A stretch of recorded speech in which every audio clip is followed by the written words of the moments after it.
ब्रह्मसूत्र प्रस्तुतकर्ता स्वयं प्रकाश शर्मा।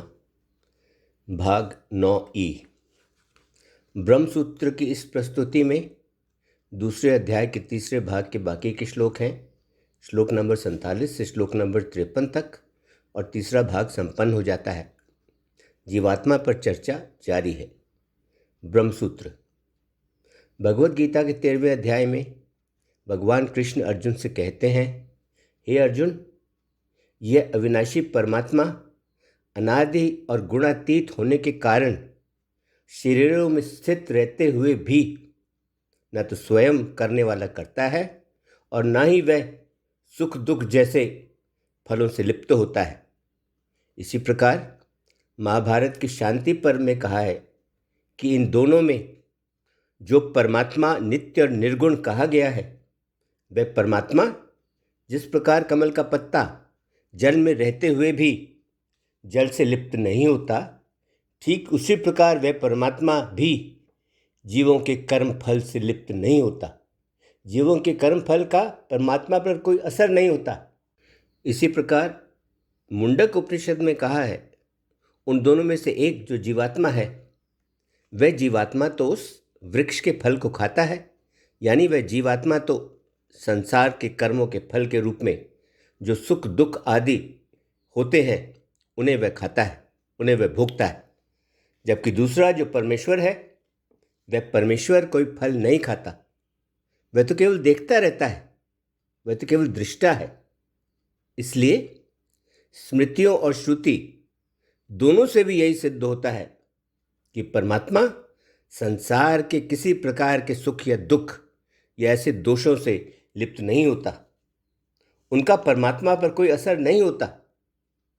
अब फिर यह प्रश्न उठता है कि जब सभी जीव उस एक ही परमेश्वर के अंश हैं, तब फिर किसी एक के लिए जिस कर्म करने की आज्ञा दी जाती है, उसी कर्म को करने की दूसरे को मनाही होती है। ऐसा क्यों किया जाता है?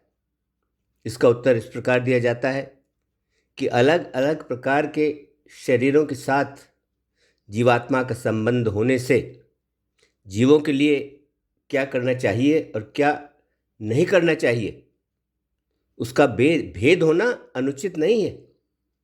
जो शमशान की अग्नि है, शमशान की वह अग्नि त्यागने वाली अग्नि कहलाती है, जबकि जो यज्ञ की अग्नि है, यज्ञ की वो अग्नि देने वाली अग्नि कहलाती है।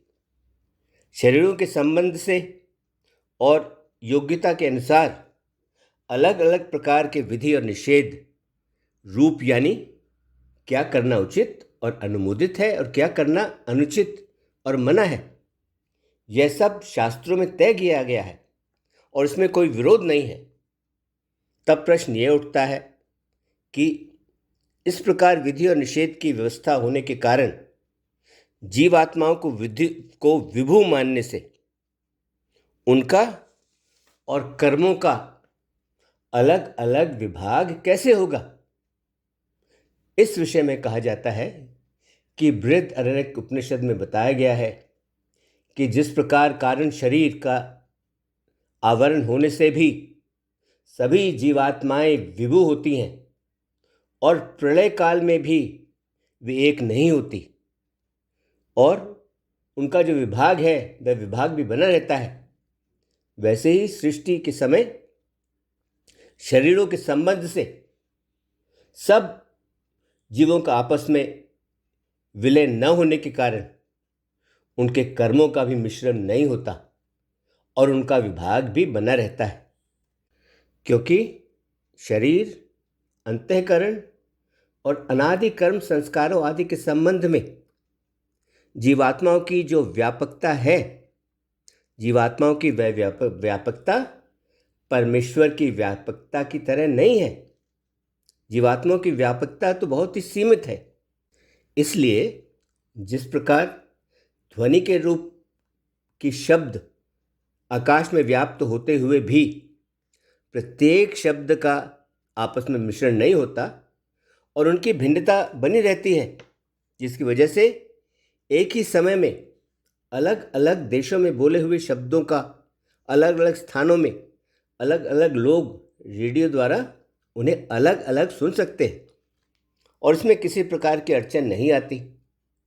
उन शब्दों का जो विभुत्व है और उनमें जो मिलावट का अभाव है, यानी उनमें जो मिलावट का ना होना है, वे दोनों ही एक साथ रह सकते हैं।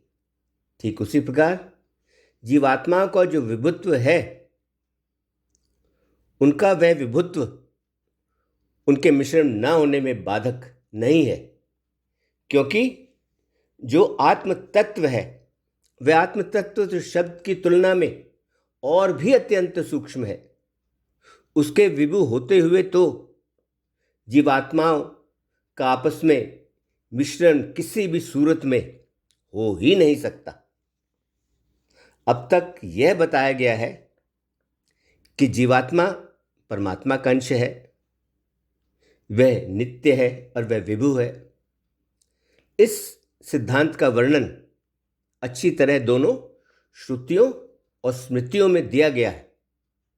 अब जो लोग जीवात्मा के स्वरूप को इससे अलग और दूसरे प्रकार से समझते और जानते हैं, उस पर चर्चा आरंभ की जाती है।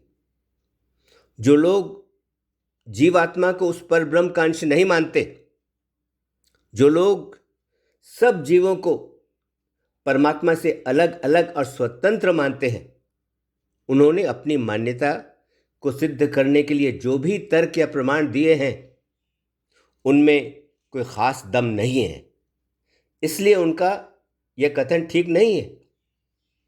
जीवात्मा को परमात्मा का अंश ही मानना तर्कसंगत है, क्योंकि ऐसा मानने पर ही सभी श्रुतियों के वर्णन एक मत हो सकते हैं। जीवात्मा को परमात्मा का अंश मानकर यदि उन्हें अलग अलग और स्वतंत्र मान लिया जाता है, तब बादलों से घिरे आकाश की तरह उपाधि के निमित्त से जीवों के कर्म फल की व्यवस्था नहीं हो पाएगी, क्योंकि यदि जीवों को अलग अलग और स्वतंत्र मान लिया जाता है, तब उनके कर्म फल की व्यवस्था कौन करेगा, यह स्पष्ट नहीं है। जीवात्मा अपने आप कर्मों के विभाग करके ऐसा नियम बना ले कि उसे सभी कर्मों का फल तो अच्छा ही होगा, तो यह उचित और तर्कसंगत नहीं लगता। और कर्म जो जड़ है, वह जड़ कर्म भी अपने फल के भोग के विभाग की व्यवस्था स्वयं अपने आप नहीं कर सकते। यदि ऐसा मान लिया जाता है कि एक ही परमात्मा बादलों से घिरे आकाश की तरह अनादि सिद्ध शरीर आदि की उपाधियों से के निमित्त से अलग अलग जीवों के रूप में प्रतीत हो रहा है, तो भी उन जीवों के कर्म फल विभाग की व्यवस्था नहीं हो सकेगी, क्योंकि न्याय के अनुसार जीवात्मा और परमात्मा का भेद वास्तविक न होने के कारण समस्त जीवों के कर्मों का विभाग करना, उन कर्मों के भोगने वाले जीवों का विभाग करना तथा परमात्मा को उन सब से अलग रहकर उनके कर्म फल की व्यवस्था का करने वाला मानना संभव न होगा। इसलिए श्रुति के कथन अनुसार यही मानना ठीक है कि सर्वशक्तिमान परब्रह्म परमेश्वर ही सबके कर्म फलों की व्यवस्था उनकी अपनी अपनी योग्यता के अनुसार ही करता है, तथा सभी जीवात्माएं परब्रह्म परमेश्वर से प्रकट होती हैं। इसलिए जैसे कि पुत्र अपने पिता का अंश होता है, ठीक उसी प्रकार जीव भी परब्रह्म परमात्मा का ही अंश है। इसके अलावा इसी प्रकार संकल्प आदि में भी अव्यवस्था हो जाएगी। ईश्वर और जीव की जो भागफल करने की क्षमता है, उनकी वह क्षमता वास्तविक नहीं है। बादलों से घिरे आकाश की तरह वह उपाधि के निमित्त से प्रतीत होने वाली है, दिखने वाली है।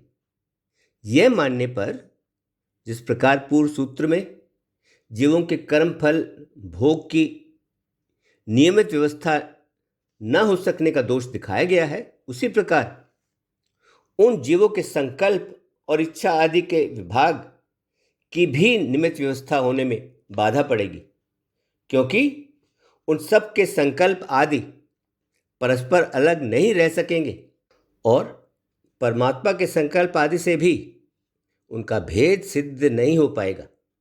इसलिए शास्त्रों में जो परब्रह्म परमेश्वर के द्वारा ईक्षण यानी संकल्प पूर्वक जगत की उत्पत्ति करने का वर्णन है, उस वर्णन की संगति भी नहीं हो पाएगी।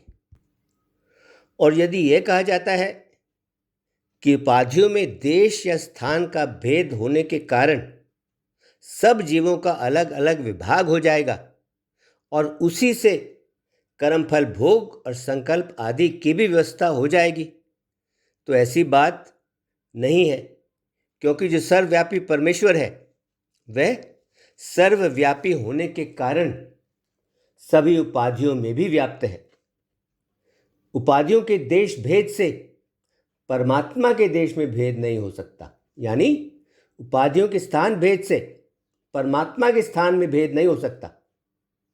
हर एक उपाधि का संबंध सब देशों या सब स्थानों से हो सकता है।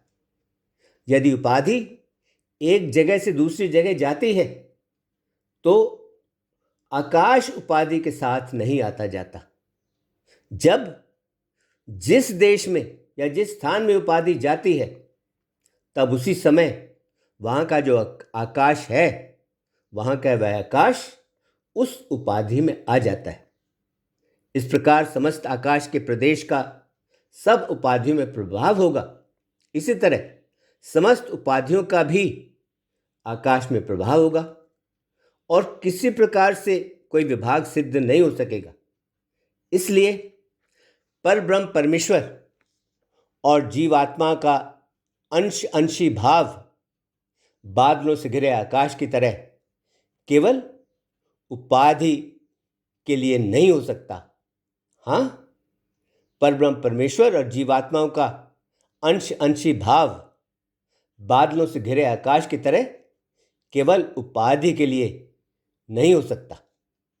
इसके साथ ही दूसरे अध्याय का तीसरा भाग संपन्न हुआ। ओम शांति शांति शांति। ओम।